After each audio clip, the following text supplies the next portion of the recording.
The Young Women of Belle Fouche by J.W. Gall.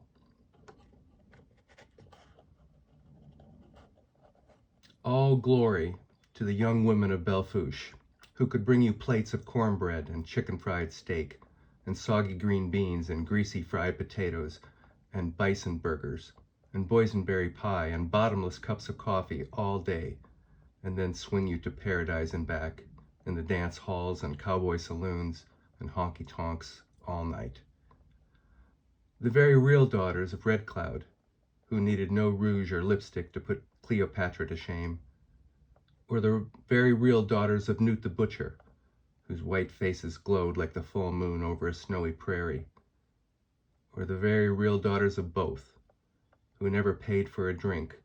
and never skipped a waltz or a western swing or a song so slow that they only rocked from one foot to another.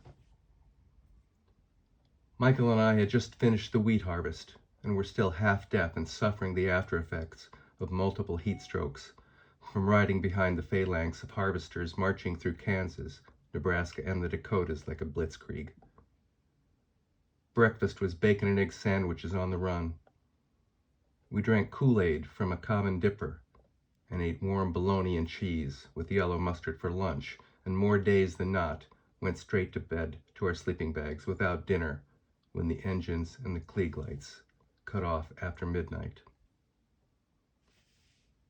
All praise to the sweet waitresses and hairdressers and nurses' aides and five and dime clerks and hotel maids of Belle Fouche,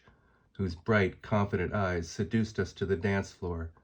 and whose strong, outstretched arms twirled us until we were dizzy, and whose quick, graceful legs made us feel like dinosaurs, and whose breasts brushing ours made us forget the chaff in our eyes and the dirt in our teeth, and even the screams of the boy who lost a leg in the thresher, at least while the music played. And all honor to the beauty and the passion and the grace and the will and the confidence and the laughter and the tease of the authentic, genuine young ladies of Belle Fouche, who offered up to us their brief moment of ecstasy and joy and fantasy and grandiose dreams before marrying the plowmen and the ranchers and the oilmen and the shop owners and the machinists and the soldiers and even the doctors and lawyers and politicians and policemen, not to mention the drug dealers and scam artists and crooked bankers and predatory real estate men